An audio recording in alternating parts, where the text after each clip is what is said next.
नमस्कार मित्रांनो, मी प्रतीक तुमचं मनापासून स्वागत करतो आपल्या यूट्यूब चॅनल प्रतीक ग्राफिक्सवर।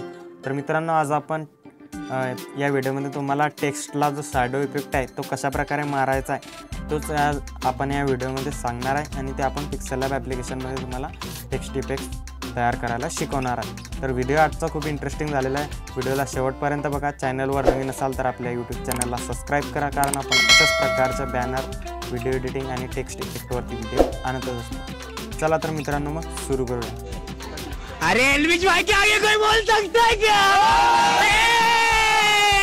एल्विश भाई sorry sorry sorry sorry sorry. तर आता सर्वात अगोदर तुम्हाला पिक्सेल लॅब ॲप्लिकेशनला ओपन करून घ्यायचं आहे। ओके, तर पिक्सेल लॅब ॲप्लिकेशन ओपन झाल्यानंतर काही अशा प्रकारचा इंटरफेस आलेला असेल। तर मी इथे फॉर एक्झाम्पल आता एक टेक्स्ट लिहितो इथे। एक सेकंड,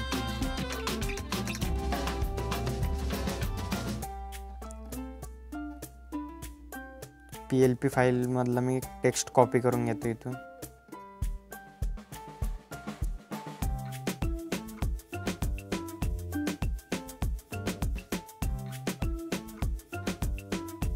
ओके, तर मी हे टेक्स्ट कॉपी करून घेतो इथून।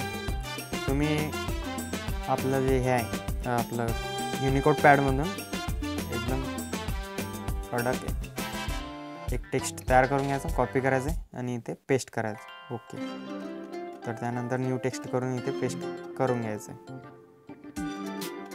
पेस्ट केल्यानंतर समोर आणि मागं एक स्पेस द्यायची, त्यानंतर आपला फॉन्टला सिलेक्ट करायचं। तर मी इन्फिनिटी 12 फॉन्ट यूज केला आहे। तुम्हाला या फॉन्टची लिंक हवी असेल तर आपल्या व्हिडिओच्या डिस्क्रिप्शन बॉक्समध्ये मिळून जाईल। ओके, तर डन। तर इथे टेक्स्ट आल्यानंतर इथे साईज मोठी करून घ्यायची आणि याला प्रॉपर सेंटरला अलाइनमेंट करून घ्यायचं। बॅकग्राऊंड कलर चेंज करायचा आहे। ओके, तर ह्या कलर ठेवते मी। तर आता इथून तुम्हाला याला कॉपी करायचं आहे, याला पण सेंटरमध्ये अलाइनमेंट करून घ्यायचं। ओके, तर पहिल्या लेअरला लॉक करायचं आहे, दुसऱ्या लेअरला लॉक करायचं आहे, दुसऱ्या लेअरवरती क्लिक करून इथे स्क्रोल करायचं आहे आणि 3D टेक्स्ट नावाच्या ऑप्शनवरती क्लिक करायचं आहे। त्यानंतर इथे एनेबल वर क्लिक करायचं आहे आणि इथे पर्स्पेक्टिव्ह लिहिलेला इथे ऑब्लिक करायचं आहे। त्यानंतर खाली यायचं आहे आणि इथे जे अँगल आहे हे अँगल तुम्हाला 330 डिग्रीवरती ठेवायचं आहे। ओके, तर हे झाल्यानंतर इथे कलरवरती क्लिक करायचं आहे। कलरला ऑटोवरती ठेवलं तरी चालेल, आपल्या टेक्स्टचा जो कलर आहे तो इथून तुम्ही ब्लॅक करायचा। ओके, तर बघू शकता ब्लॅक केल्यानंतर अशा प्रकार झालेला आहे। ऑपोसिटीला तुम्ही 9 किंवा 10पर्यंत ठेवू शकता, मी 9 वरती ठेवतो आहे। ओके, तर इथे आपलं टेक्स्ट उमटत नाही आहे, ते तुम्हाला मी नंतर दाखवतो। ओके, तर याला जो वरचं टेक्स्ट आहे आपला त्याला आपण एक टेक्स्चर मारून घ्यायचं आहे।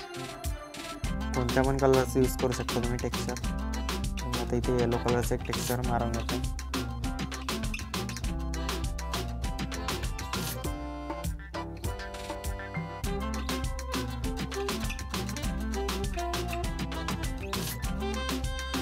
ओके, तर हे येलो कलरचं टेक्स्चर मी इथे लावते। Okay, done.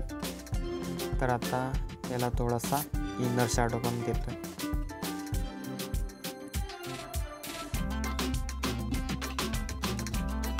ओके, तर हे झालंय। तर आता इथे मी एक बॅकग्राऊंड टाकून घेतो इथे, कारण की तिथे जे टेक्स्ट आहे ते उमटू येत नाही, ते आपलं डार्क बॅकग्राऊंड झालेलं आहे सर्व, त्यामुळे तिथे ते कलर दिसून येत नाही। ओके, तर हे वाला टेक्स्ट बॅकग्राऊंड घेते मी। ओके, तर याला टू बॅक करतो। तर बघू शकता की अशा प्रकारे आपला टेक्स्ट इफेक्ट तयार झालेला आहे। याची ऑपोसिटी तुम्ही अजून पण कमी करू शकता शॅडोची। ओके, तर बघू शकता अशा प्रकारे आपला टेक्स्ट इफेक्ट तयार झालेला आहे। तर व्हिडिओ तुम्हाला आवडला असेल तर नक्कीच कमेंट करून सांगा टेक्स्ट इफेक्ट जर तुम्हाला तयार नाही करता आला तर सांगून सुद्धा, तर मी तुम्हाला डिस्क्रिप्शन बॉक्समध्ये PLP फाईल दिलेली आहे, तर PLP फाईलला ओपन करायचं आहे।